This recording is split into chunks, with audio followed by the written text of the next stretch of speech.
Vault Hunters. I'm Eli Roth, the director and co-writer of Borderlands. Welcome to the 360 behind the scenes of Borderlands. I want everyone to feel what it was like to be on the set making this incredible movie. We filmed Borderlands during the pandemic, and we weren't allowed to have any visitors on set. And I wanted to film it and record it and create an experience that gave you the sensation of what it was like to be there with us. Everybody worked so hard to create something really unique and spectacular, and to create a world, to bring the world of Pandora to life. The film begins with Cate Blanchett's character, Lilith, being dropped on Pandora, which is a trashed wasteland of a planet. So she would do anything to avoid returning, and she has been unceremoniously dumped here, charged with finding Atlas's missing daughter, Tina. Why don't we run it one, please? Hello, Vault Hunter. Need a ride? I'm not a Vault Hunter, but... Then welcome aboard. People inside. Bags up top. In the game Borderlands, one of the first things you do is you get on Marcus's bus. He will drive you to Firestone, he'll drive you to Sanctuary City. So we wanted to put him in the movie. Marcus is played by Benjamin Byron Davis, who I think did an incredible job bringing Marcus to life. He's an old friend of mine and one of my favorite actors. You might know him as Dutch if you play Red Dead Redemption 2. This is what he looks like in real life. It was time to catch a ride and head north. Hello, Vault Hunter. Need a ride? Yeah, not a Vault Hunter, but... Then welcome aboard. People inside, bags up top. Don't need any explosives going pop. That is a mess to clean up, believe me. So we were filming in Budapest. Budapest gave us these incredible quarries, but it was about 0 degrees every time we shot, and we picked this amazing outfit. Poor Cate was freezing, but she was such a champ. Out there in that cold and that howling wind, it was not easy to shoot there. The rest of us are all bundled up. My assistant on Borderlands was the young filmmaker Dash Upton. I gave him the entire VR department, so all the footage you're watching was shot by Dash. Round of applause for Dash Upton. You know, Cate Blanchett wanted to do all her own gun twirling and as much of her stunts as possible. Fantastic stunt double, Laura. She does an amazing job. To see Laura side by side with Cate. But as you can see, we wanted to build as much practical as possible. When you're on a location like the truck stacks, we really built a lot of that. And then we had this platform that was about 80 feet up in the air where we had Cate and Ariana on these rigs where you're seeing them training, where they're running and jumping. And it's no joke doing that stuff. I mean, one of the reasons I wanted to bring the 360 camera up there is so you could look down and just see how high up they really were. So they were on this incredible rig that was made by Cate, who was doing our practical effects. Cate is a madman, and we programmed it so it would vibrate and tilt almost like an amusement park ride. We rehearsed it for a day, so you can see them in the white outfits running and jumping and rehearsing. And then when we shot it, I mean, it was amazing. They ran and they jumped and they went for it. So we had their stunt doubles for some of the shots, but for most of it, you really had to have them up there.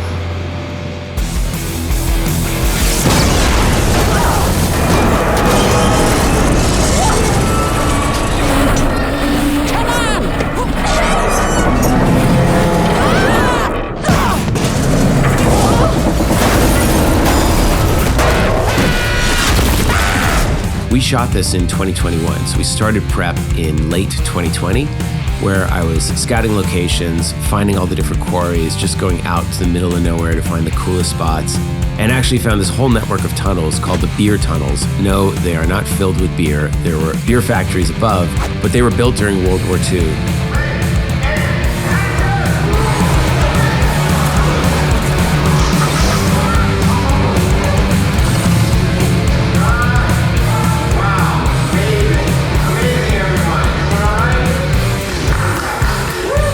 So bringing Pandora to life, you know, you start with the designs, you start with the drawing, and then you just start building.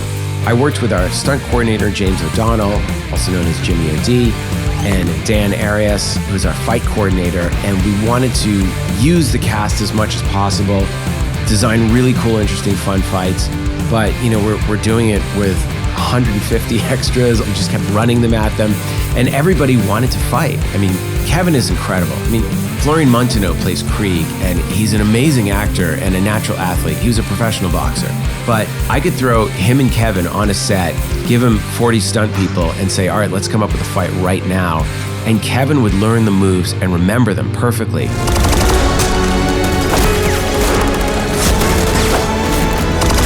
Stuff that takes people weeks to learn, Kevin could learn it in 5 minutes and remember it and execute it. So when you have someone who's as skilled of a performer as Kevin and Florian fighting side by side, it just gives you the opportunity as a director to just set up the camera and stand back and let them do their thing.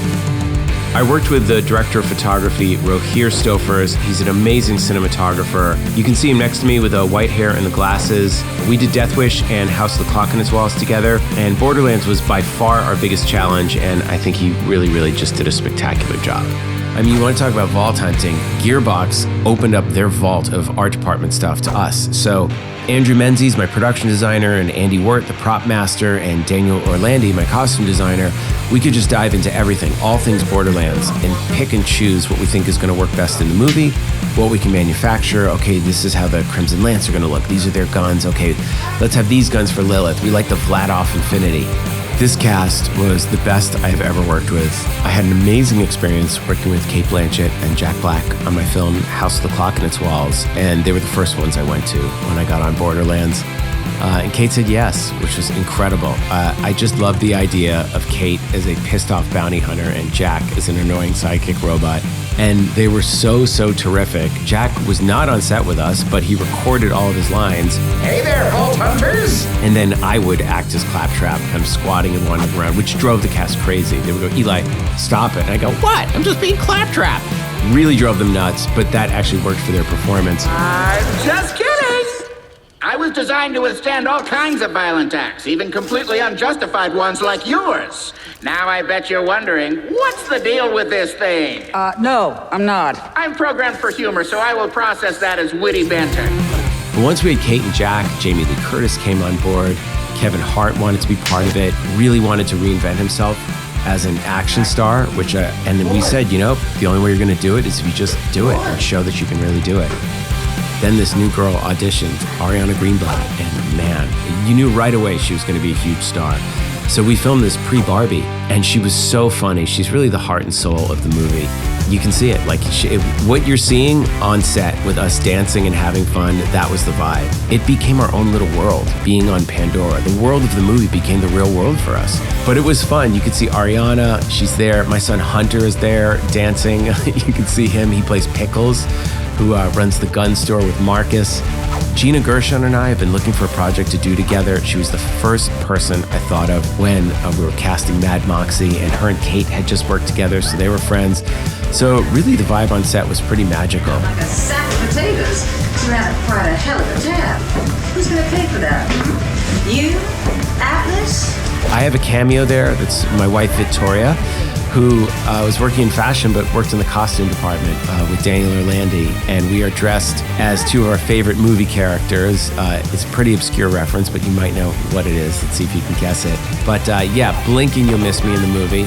All of these little elements need to be designed. What did the houses look like? What did the original settlement look like? What did it look like when you were working for these corporations and everyone had the same uniform and then the bandits came in and took it over? This was my first big visual effects movie. I love practical effects, I love world building, but you know, a lot of these things defy physics. So you're going to rely on visual effects. Scott Stockdike, our visual effects supervisor, did a magnificent job. I mean, there were teams of thousands of artists. Just sit and look through the credits of the movie. You know, we hope you enjoy it. I just wanted everyone to know what it was like to be there, to get the vibe of being on set, to see the incredible camera work.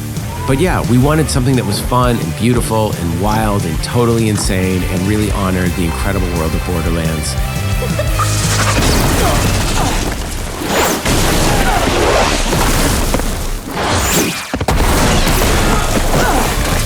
Experience Borderlands in theaters and IMAX on August 9th. I'll see you at the movies.